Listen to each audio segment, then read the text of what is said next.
Ball up. Come on, fire.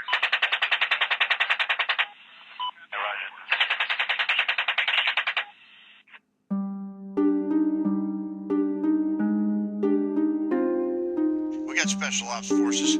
I mean, the dead man can't leak stuff. This guy's a traitor, a treasonous, and he has broken every law of the United States. The guy ought to be, and I'm not for the death penalty, so if I'm not for the death penalty, I'm going to do it. Illegally shoot the son of a...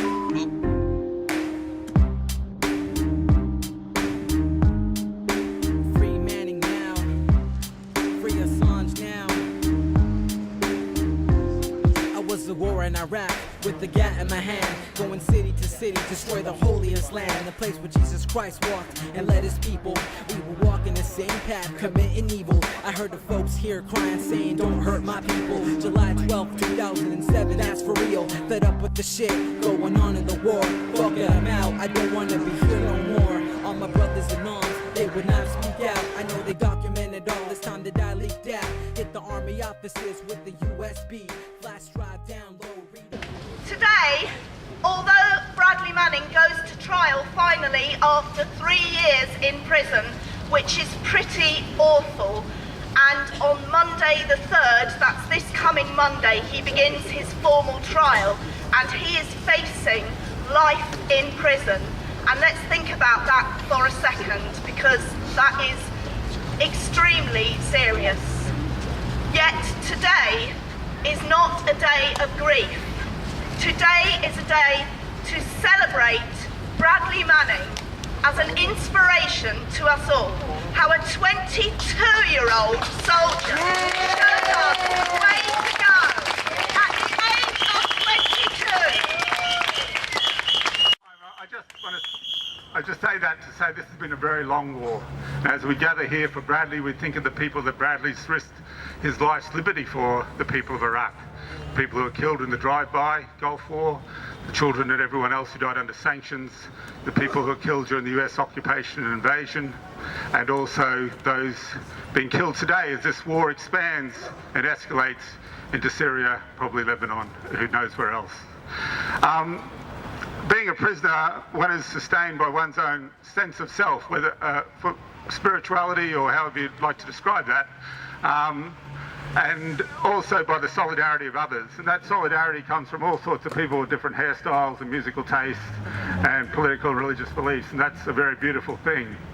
I'm Michael Oswald. I was a Navy medic, and Bradley Manning's brave and selfless actions had a massive impact on my life. I had started to question the British military's morality in overseas exploits during a 6-month deployment to Diego Garcia. I started to think that despite what my superiors and the Sun and the Daily Mail said, that maybe we weren't always the good guys. On returning to the UK, I was given a draft order to Afghanistan. It was at this point that I realised I lacked quite a bit of knowledge on this particular conflict. I decided to rectify this, as I couldn't take part in a war that I didn't really know anything about. The more I researched it, the more unease I felt. I was torn between a blind sense of duty that had been battered into me since week 1, day 1 of training, and the truth that I was slowly uncovering. It was during this massive dilemma that WikiLeaks released the files and videos that Bradley Manning had discovered and felt the world needed to see. The files detailed, in the military's own language, the massive amount of civilian casualties that had gone underreported in the civilian press and within the military itself. The chilling collateral murder video showed one of these atrocities. It had a huge effect on me. Visually, these human beings being mowed down mercilessly disturbed me. But hearing the audio, hearing the callousness that they showed, and the enjoyment that they seemed to get out of this random act of violence, as if they were playing a game of Call of Duty, sickened me. It was the last straw, and I felt I could no longer serve in the war or be part of the military whatsoever. I couldn't be a small cog in this machine where that was the end result. 1 year ago, young people travelled from the remotest bit of Wales, that's Pembrokeshire, to this place, and the young people spoke with passion and eloquence for Bradley, inspired by his courage and angry at his torture. And From that point he asked, can a small country make any difference on the world stage? And at that stage, MPs from Wales got involved and involved the British government.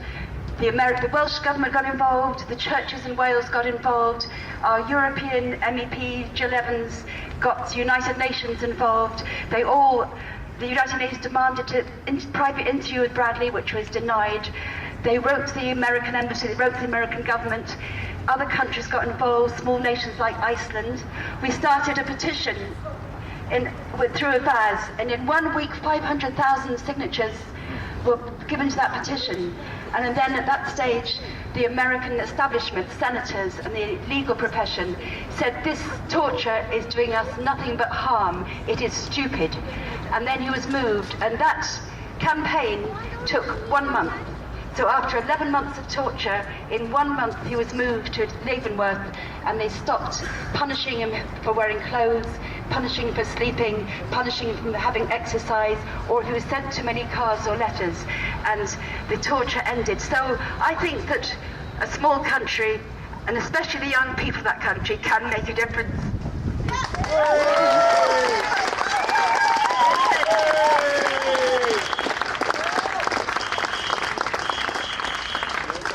I'm proud of my fellow Welshman who stood up to the Americans and told the truth. The truth is not a crime, and he should not be punished for it. Free Bradley Manning!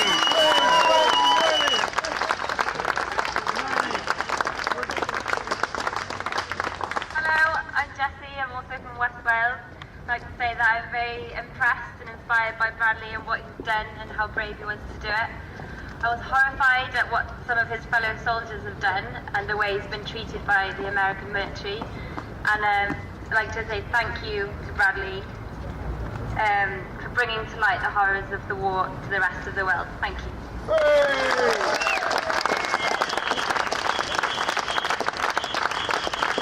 Hello, my name's Tessa, and I'm here to raise my voice to show support for Bradley Manning.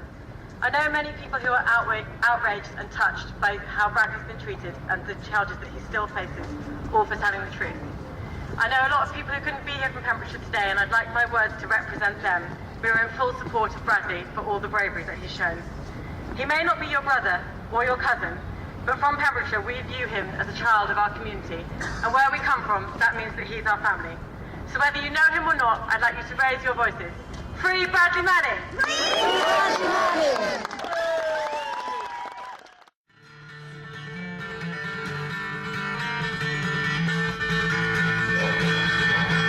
Private Manning was an analyst. If what they say is true, he was paid to read reports, find the patterns sifting through. As he read the data, the patterns did emerge. Patterns that were clear both before and since the surge. Patterns of abuse of the most horrific kind. Gunning down civilians out of view and out of mind. Gunning down the opposition in the middle of the night. Sending off the scholars to be tortured out of sight. Sometimes you need desperate measures when you live in desperate times. Private Manning saw he was looking at war crimes. He wondered what to do to allow the dead to speak. He finally decided to contact WikiLeaks. Now it's all out on the table and everybody knows. The Emperor is naked, he's not wearing any clothes.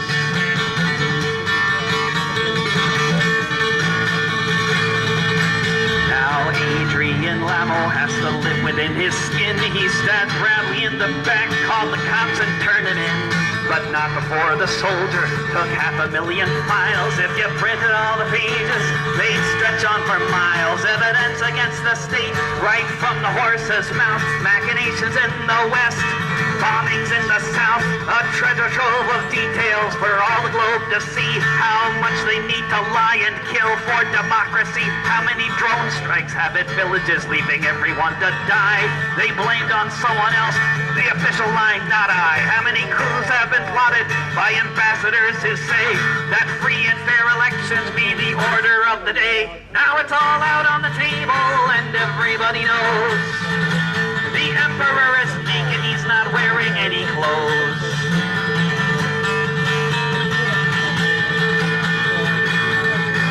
Now the genie's out of the bottle, and they're trying to stuff it back and stop it from illuminating everything we lack, such as the rule of law or playing by the book. Look, you can read it, it's right here. The ship of state is run by crooks, and they vilify the messengers, call them every name for daring to blow the whistle on the nature of their game, the game of taking lives and endangering the rest, in order for the wealthy few to do what they do best, dominate the world for the corporate elite.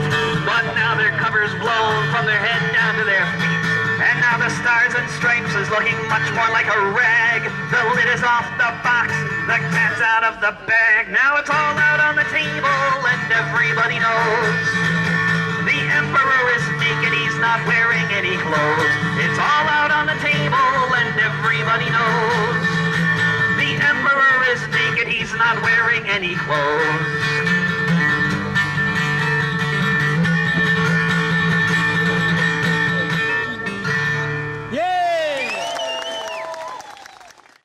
Bradley Manning, as far as I'm concerned, is the most significant resistor from within the military during the last 10 years. Yes. He did something special. Other soldiers have resisted, like I've said, by refusing to go back, refusing to fight. This guy had access to information, and that hundreds of thousands of other people had in the US system, right? And he saw the information that became the Afghan war diaries, the Iraq war logs, the collateral murder video in Cablegate. And he noticed that what was going on in Iraq and Afghanistan was not the work of a few bad apples, as our governments try and tell us. It is systematic. The torture, the killing is systematic, it's part of the program. Now, Bradley could have just sat there on that information and got on with his job, said yes to his officers and just carried on making up intelligence reports from them, but he decided to do something about it. He decided to leak that stuff, and we know now that Manning has admitted to being the person who leaked that stuff, so we can say that freely. And as a result of that, all of us, soldiers included, have a much clearer impression about what war is really like. The collateral murder video says it all, really, when you see the casual nature of the killing, the callousness, as Mike said, of the radio talk that's going on.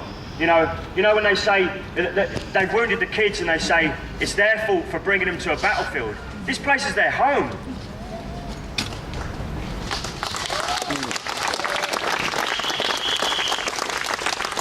A lot of the guys who resisted the war in Iraq and Afghanistan have been persecuted. Mike Lyons did a few months in prison, Joe Glenton, Malcolm Kendall Smith, they all spent time in prison. In the States, Camille Mejia and other guys have all spent a long time in prison. However, the persecution that is being meted out on Manning goes much further than this. He's already been in prison for 3 years awaiting trial. In the meantime, whilst he's been in prison, they've had these pre-motion hearings, right, where they've basically made sure that the case is set. There's no room to move. What's going to happen is he's going to be found guilty, maybe of aiding the enemy, and face life in prison. And the reason they're persecuting him so badly is because they know that he's been the most effective resistor throughout this war. Yes. I was going to say a few words about Goreni, the village, which sadly has the dubious, what could you say, accolade of being the scene of the biggest massacre since the war in Afghanistan started. Back on May the 30th, 2009, the village was bombed by a B-1B Lancer bomber. It's one of the nastiest weapons that's ever been made by the arms industry. The people in the village represented no threat whatsoever to NATO troops, who by this time were about 2 miles away, having come off second best with a battle with the Taliban, who were also nothing to do with the village. Let's be very, very clear about that. Nearby to Goreni, there was a village called Shirwan, which did have a Taliban barracks in it. But the people in Goreni were completely innocent. And it was dark. And that's another thing, the Taliban never fight in the dark. They're not that stupid, but in the dark, the B-1B bomber was circling overhead, and it came across a cluster of heat signatures. The bomber itself had come from the Gulf. It wasn't even stationed in Afghanistan. When the Americans had been fighting the Talibs, they called for support, but no air support was available. So the bomber had come all the way from an aircraft carrier in the Gulf. By the time it got there, it was dark. The battle had ended an hour and a half earlier, and they picked up a cluster of heat signatures, and they decided, oh, that must be the Taliban. And so they dropped several bombs into the middle of them. Actually, those were the people of the village who were clustered around the village mosque. And the reason that they were clustered around the village mosque was because it was a place where they thought they could be safe. Because every mosque and shrine in Afghanistan is marked as on grid references so that NATO know to keep away from them. But they bombed them anyway. And then in a blind panic, the elders of the village weren't sure what to do, so they moved all the people to a compound in the north of the village, at the very, very furthest point from the direction where they'd heard the shooting and the RPGs going off in the battle earlier. And so what you had was a compound full of terrified, mostly women and children. And then they were picked up by that B-1B bomber, and a 2,000-pound bomb was dropped into the middle of them. Now, NATO are quite fortunate when it comes to committing massacres in places like Afghanistan, because the battle theatres, the places where these incidents happen, as a rule, are very, very far away from the reach of the media. Even the Afghan media can't get anywhere near these places. Because, to be honest, unless you're local and unless you've got an invitation, you're not welcome in these areas. You know, not because these people support the Taliban, but just because they're private individuals and they've got their own way of doing things. There's a lot of, tribal politics in the area. It's very, very complex, and that kind of ensures that when these atrocities are committed, that, very often the media, even the Afghan media, can get nowhere near them. Now, the only reason that I was able to go there was because a very trusted friend of mine was from Farah province, which is where the massacre took place. Farah, by the way, is the poorest province in all of Afghanistan, and a very, very trusted friend of his, someone he described as his brother, was from that village. He was an elder from that village. So after negotiation, I was allowed to go there for a short time to see the aftermath of what had happened. First I was shown the area around the mosque. There were craters everywhere. But then I was taken to the place where, the compound where the majority of the people died. And it's thought that about 80 people, mostly women and children, died in that compound. And the villagers had, in keeping with tradition, had removed all the bodies and the body parts before sundown the next day, in keeping with Muslim tradition. But the area still stank of death. And human bodies have a very, very distinctive odour. It was something I first smelt when I visited the aftermath of the Pakistan earthquake back in 2005. And the stench was everywhere. And there were flies buzzing all over the rubble because the people hadn't been able to pick up, everything. So they're having a lot of stuff lying behind. And there was people's personal possessions. There were ripped up prayer mats. There were bits of torn clothing all over the place. There were trees in the area with their trunks snapped in two by the force of that explosion. And then we were taken to the cemetery. And at the cemetery, I counted something like 80 fresh graves. And I was told that in some of those graves, to get their bodies into the ground in time, in keeping with tradition, they'd buried whole families together. And then at the end of the cemetery, I was taken to see one trench that was 30 metres across. And I was told that in that trench was the remains of 54 people who had to be buried together because they'd been reduced into an enormous pile of body parts, and there was no way of telling who was who. And as sensitively as possible, because obviously I'm a journalist, I was trying, for the sake of accuracy, to get the facts. And I said through my translator to the elder, well, given how you've described the contents of that trench, how can you be sure that there are 54 people in there? And he said, well, we can't, but what we know for sure is that there are 54 heads in there. Anyway, after that, the US NATO spin machine came into full operation. There was a riot in Farah City. People surrounded the government's palace and they broke all the windows. There were demonstrations in Kabul. Hamid Karzai, the US president, threatened to throw the NATO troops out, like he's got the power to do that. I don't think so somehow. The Red Cross, the International Red Cross, the Afghan government, the local people said that over 140 people had died in that massacre. And then US Central Command produced their own report where they said that 25 civilians may have died and that around 60 Taliban may have died as well. Firstly, the Taliban weren't even welcome in that village. The locals, if you don't believe me, go back and look at the footage I brought back that was on Channel 4 News. The locals freely admitted on camera to hating them because they were collecting taxes off them. You know, it was not a Taliban village. But when these battle theatres are so far away, it's possible for the for NATO to lie about what goes on in these circumstances. And by a staggering coincidence, the cockpit footage from that B-111 bomber and the cockpit footage from the drones all remains classified. Well, what a surprise. So what's this got to do with Bradley Manning? Well, it seems, we don't know this for sure, but it seems like common knowledge that before he was arrested, Bradley Manning passed the cockpit footage that was taken of that massacre to WikiLeaks. So we will one day see the truth about what happened in that village. I don't care the fact that all these right-wing bloggers and all these other arseholes are calling me a liar. They can call me what they like. I take it as the very highest of compliments. Yes. And one day, hopefully, that footage will show the world what happened in that village, and then the Americans can turn around and repeat their lies about 25 civilian casualties. Thanks very much.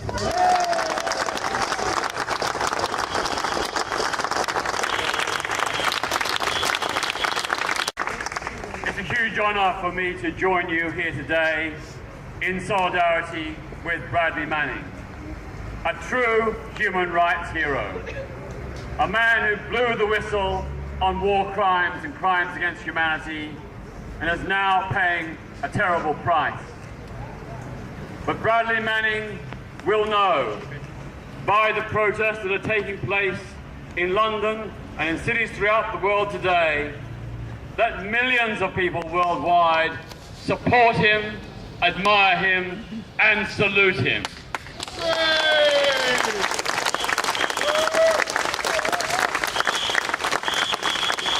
Blowing the whistle on war crimes is not a crime. It is telling the truth.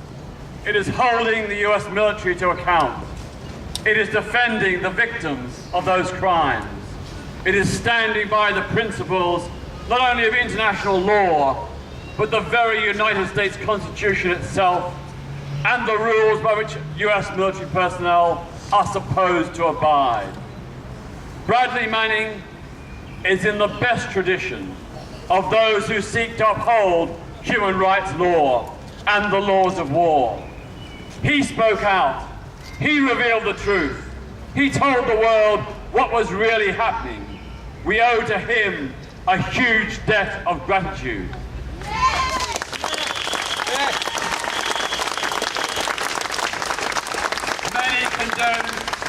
Many condemn Bradley Manning as a traitor.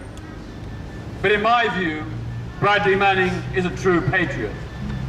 A patriot is not someone who uncritically, unquestioningly follows the policies of their government and military.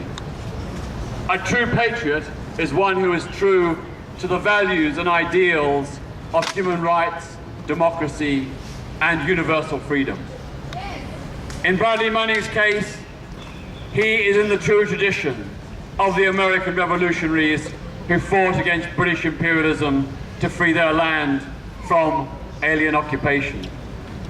Paul Revere and the others who challenged British rule, who demanded the right to self-government, stood by the principle that the new government, the independent United States, should be a government for the people, by the people, and of the people. An honest government that should be accountable to the people who put them in power.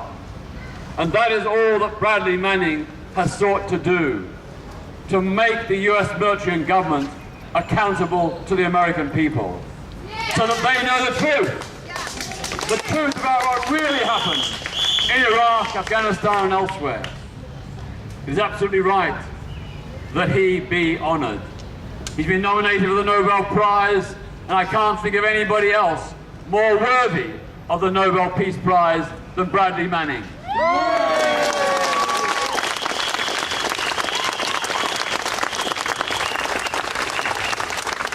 Bradley Manning is, of course, one of many people in a long line of good soldiers. Soldiers who refused to unquestioningly follow orders, who questioned orders when those orders were wrong, And I think back to the last Great War, the Second World War, when many people, many soldiers on both sides questioned and refused to participate in war crimes and crimes against humanity. There were many British military personnel who objected to the blanket bombing of Dresden. There were many other individual soldiers who refused to kill German prisoners of war. And on the other side, there were also good Germans, good German soldiers, some of whom helped Jews escape, helped Allied prisoners escape. That's the tradition of the good soldier in which Bradley Manning stands. We honor his courage in being a good soldier, not a soldier who's prepared to kill without question, not a soldier who's prepared to cover up war crimes that he was aware of, a good soldier who is prepared to stand for truth and justice. Bradley Manning, you are a hero. We are with you. Hello everyone, what a fantastic big crowd. It's the biggest crowd that we have seen here in support of Bradley Manning on all the protests that we've done. So it's fantastic to see so many people. Okay, my name's Evie and I'm from Queer Strike, lesbian, bisexual, trans, queer women in the global women's strike. And I'm saying, is there any other queer groups here? Yes. Okay, queer. Now that's a problem. I tell you why. Because there is not. We have been contacting queer groups here in the UK, and why is no one coming here? Where is Stonewall? Where are all the other queer groups, coming out to defend Bradley Manning? It's outrageous. And something, it's got to change. It's absolutely got to change. Bradley Manning, and other prisoners like Mummy Abu Jamal, they're in there defending us out here, defending our rights internationally. And it is not acceptable to let them down and not fight for them. We have to keep campaigning until they are freed. But without Bradley Manning, many people would not be campaigning because they would not know what they were campaigning for. And the same with the journalists. Bradley Manning had to give it to journalists, and journalists had to report it to the people, and then the people could campaign. And it's our campaigning that helps the oppressed that are in Guantanamo and other black sites. As you know, Guantanamo has had a hunger strike for over 116 days now. They are in real trouble. There's quite a lot who do not know that Shakarama is a British resident, who is still in Guantanamo, has been there 11 years. The day he went to Guantanamo was the day his youngest son was born. He has never met his son. For example, the rotten financial system has caused the climate crisis. That is backed by the rotten political system and by the victims that are persecuted with human rights, anybody that gets in the way.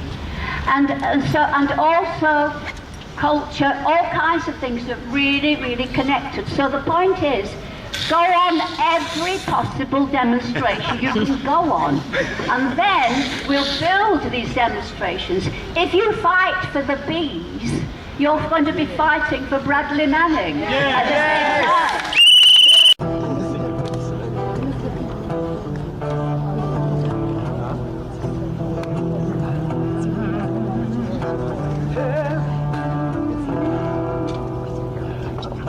Often told me angels bonded my life away, said I would accomplish, trust in God and pray. Well, I'm thankful every day I'm on the King's Highway. I just can't keep from crying sometimes. I just can't keep from crying sometimes. When my heart is filled with sorrow, eyes are filled with tears. Lord, I just can't keep from crying sometimes. in order to support Bradley beyond the foregone conclusion of this trial, to help him through the appeals and the fundraising for his defence, which will have to continue for the next few years, to make sure he gets all the appeals he is entitled to, because David Coombs, all of David Coombs' work has been paid for by public subscription. I would like to remind you all. And it may well be the case that some of the inactivity of the US government on this case, including sort of sitting on the case for a year and not doing anything, is based in part because it knows the defence is funded publicly and is hoping that the fundraising will dry up. So we need to make sure the campaign for Bradley Manning is as prominent as it possibly can be for what happens after the trial. And in order to do that, we need to make sure, I feel, that the few eminent human rights bodies who haven't yet spoken up in support of Bradley as much as they should do, sort it out. The man has preempted me. You've just ruined it for me, but thank you. What did he say? Amnesty International, just pointed out, have yet to name Bradley as a prisoner of conscience, which is sort of their goal. Yeah, right. Don't give them money. Which is their gold standard for this is a cause you should support and this person should be free. That's not good enough, basically. They did kind of half-hearted thing while I was in Quantico, but basically they've not really wanted to touch this very much. And I'm sure many of us have received emails over the years from Amnesty supporters who have been confused by this state of affairs. People online are already harassing Amnesty about this and asking them difficult questions about it, as I believe they should. We have until now, until the end of the foregone conclusion court-martial, to persuade Amnesty to take a strong stand about Bradley Manning. Don't give them money. But in the many Guantanamos in the States, there are 80,000 prisoners in solitary confinement every day. There are also other victories of refuseniks. In front of me, I see we are all Nathan Blanc. Nathan Blanc is a young Israeli refusenik who was incarcerated 10 times in a row by the Israeli government and is now out because he's being released and he's being discharged. And this is a victory for all of us. 59% of the people of this country believe that less than 10,000 people died in the Iraq War. And that is because of the incessant and incredible propaganda which people have pumped out of them day after day by the mainstream media, and because most people, sadly, are not motivated to dig and discover the truth. They accept what they see. They accept what they are given, by the masters of the political and media scene. People like Bradley Manning have tried to break through that by getting out a whole flood of information on the truth, but we need more of it. This world needs more whistleblowers, not less, because the truth is still not fully penetrated. This world now needs whistleblowers more than ever. In the United States, President Obama has now prosecuted more whistleblowers than every other president of the United States put together. There is an absolute, there's an absolute war against whistleblowers going on in the United States. And what's happening with people like Bradley Manning, my friend Thomas Drake, for example, people are being accused of treason, of crimes against the state, of aiding the enemy. And you can only say the only way Bradley Manning was aiding the enemy is if the enemy is truth. And the enemy is truth for people like Obama. Yes. For the politicians who run these corrupt societies, truth is the enemy which they are fighting. It depends on all of us. You know, I myself, in a much, much smaller way than Bradley Manning, but I myself blew the whistle on torture and extraordinary rendition almost 10 years ago now. Yes. I released I released some diplomatic telegrams revealing the truth about torture and extraordinary rendition, and the government didn't sue me, didn't prosecute me. They threatened again and again that they would take me to court and prosecute me under the Official Secrets Act, but they didn't do that because they were scared of the publicity, because they didn't want more publicity for the truth. So that's why I'm not in jail today. If it were to happen now, if a new Craig Murray were to release from the Foreign Office documents today about torture and extraordinary rendition, they would be prosecuted under the Official Secrets Act, because under the Security and Justice Act, that prosecution would be in secret. It would be a secret trial. They'd be jailed in secret, and anybody who published anything about it would also be jailed, because we are moving deeper and deeper into this dark security state. We are living in a very, very dangerous age when the powers of the state to intrude upon ordinary people are getting stronger and stronger, all in the name of this fake concept of the war on terror, and all with the idea that we have to be deprived of our liberties in order to keep us safe. That's not true. They want to deprive us of our liberties in order that they can take our resources, take our money, and feed the military-industrial complex which pays for politicians. Yes. And that is what this prosecution is really about. Ladies and gentlemen, we have to support Bradley Manning. We have to support truth. We have to support justice, because this is a universal fight for all of mankind, and I'm delighted to be with you here in London to be our little part of it. Thank you very much indeed. Thank you. Hey!